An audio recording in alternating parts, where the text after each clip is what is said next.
Maharashtra live.in इथे बातमी फक्त दाखवली जात नाही, ती लढली जाते. सबस्क्राईब करा, लाईक करा, शेअर करा, बेल आयकॉनला टच करा. जात, धर्म आणि वादांच्या बातम्यांनी देशभरात वातावरण तापलेले असताना अहिल्यानगर जिल्ह्यातील नेवासा तालुक्यातील सौंदाळा गावाने एक वेगळाच आदर्श निर्माण केला आहे. जातमुक्त गाव. नाव ऐकून आश्चर्य वाटेल, पण हे वास्तव आहे. सौंदाळा ग्रामपंचायतीने ग्रामसभेत ठराव मंजूर करून गावाला जातमुक्त घोषित केले.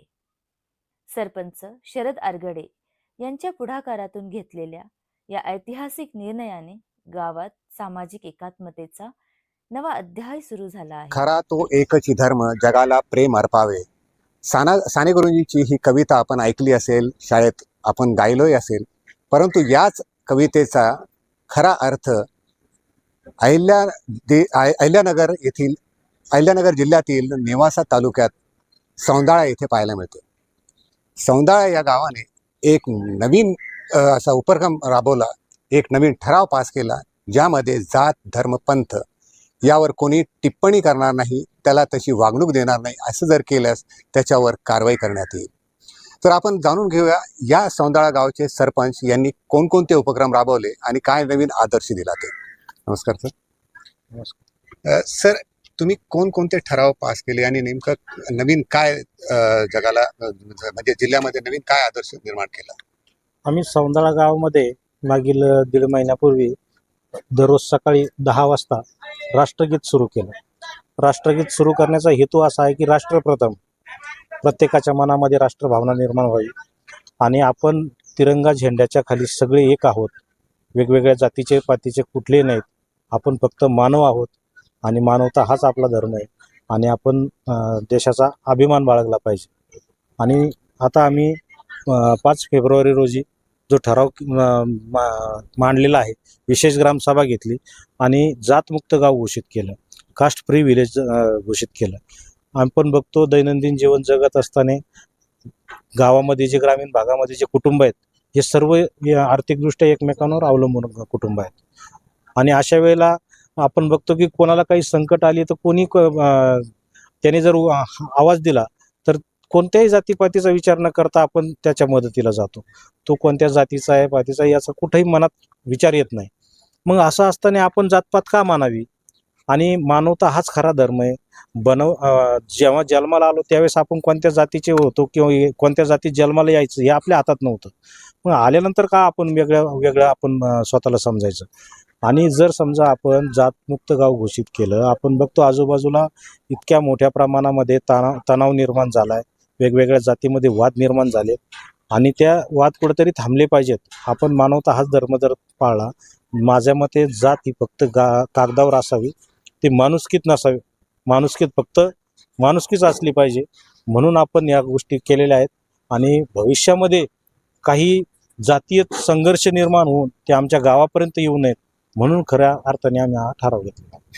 जे धर्मावरून जातीवरून भांडण तड्डा गावामध्ये होतात आणि त्याचं रूपांतर हे मोठ्या वादामध्ये किंवा न्यायालयीन बाबीपर्यंत जातं, तर ते होऊ नये म्हणून आम्ही हा एक छोटासा प्रयत्न केलेला आहे की आपण म्हणतो जसं घरापासून काही गोष्टींची सुरुवात करावी म्हणजे ती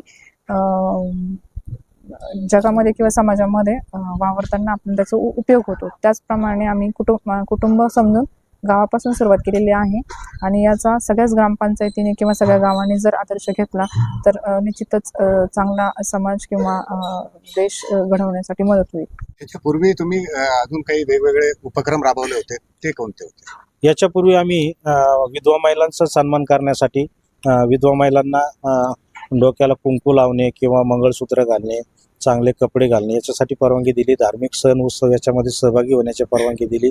विधवा पुनर्विवाहाला परवानगी दिली. त्याच्यासाठी 11,000 रुपये अनुदान जाहीर केलं आणि त्याच्यानुसार एक विवाह आम्ही ग्रामपंचायतच्या वतीने लावला देखील. त्याच्यानंतर महिलांचा सन्मान करण्यासाठी आई बहिणीवरून कुणी शिव्या देऊ नये याच्यासाठी आम्ही 500 रुपये दंड ही घोषणा केली. त्याच्यानुसार आम्ही 13 लोकांना दंडही केला. माता भगिनींचा सन्मान केला पाहिजे. प्रत्येकाला आपली आई किंवा बहीण हे खूप महत्त्वाचे असतात. आपल्याला आई बहिणीवरून कुणी शिव्या देऊ नये असं वाटतं, परंतु मग दुसऱ्याला तरी का द्यावा? दुसऱ्याची आई सुद्धा कोणाची तरी आई आहे, सन्मान झाला पाहिजे. याच्यासाठी हा पण निर्णय आम्ही घेतला. विद्यार्थ्यांमध्ये आणि लहान मुलांमध्ये मोबाईल ॲडिक्शन फार वाढलेलं आहे.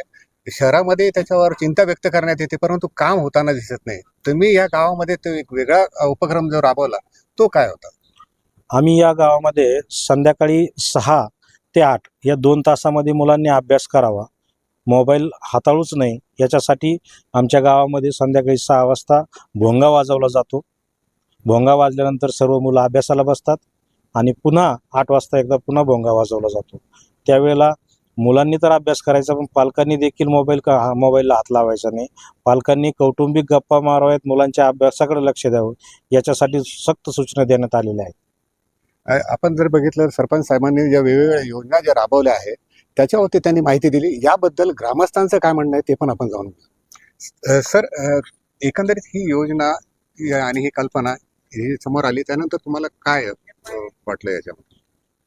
आमची ग्रामपंचायत असेल, आमचे सरपंच असतील, नेहमीच वेगवेगळे ठराव घेत असतं, जेणेकरून आमचे गाव एक चांगल्या रीती पद्धतीने मार्गाने वाटचाल करत आहे. शिवबंदीचा ठराव असेल, महिला सन्मानाचा ठराव असेल, किंवा मग आजचा जातमुक्तीचा ठराव असेल, किंवा राष्ट्रगानासंदर्भात ठराव असेल, असे वेगवेगळे उपक्रम, अशा वेगवेगळ्या कल्पना आमच्या सरपंचाच्या डोक्यात येत असतात आणि त्यासाठी आम्ही सर्वजण एक दिलाने एक येणे आम्ही काम करत असतो. आपण जर बघितलं तर हे दुसरे काय नाव सर आपलं? अमीन सय्यद. अमीन सय्यद साहेब, एकंदरीत आता सोशल मीडिया असो किंवा इतरही आपण प्लॅटफॉर्मवर बघतो, एकमेकावर आरोप प्रत्यारोप चालूच असतात आणि त्यामध्ये हा जो ठराव घेतला त्या ठरावाला तुम्ही कसं बघता? हे ठराव चांगला आहे आणि असे ठराव प्रत्येकाने घ्यावेत, कारण जातीवरून जे भांडणं होतात आमच्या गावात नाही, पण बाजूला जे जात त्याचं आमच्यापर्यंत येऊ नये याच्यासाठी हा जातमुक्तीचा ठराव घेतला, तो चांगला आहे आणि तो याचा निश्चित आमच्या गावाला फायदा होईल, देशाला पण फायदा होईल.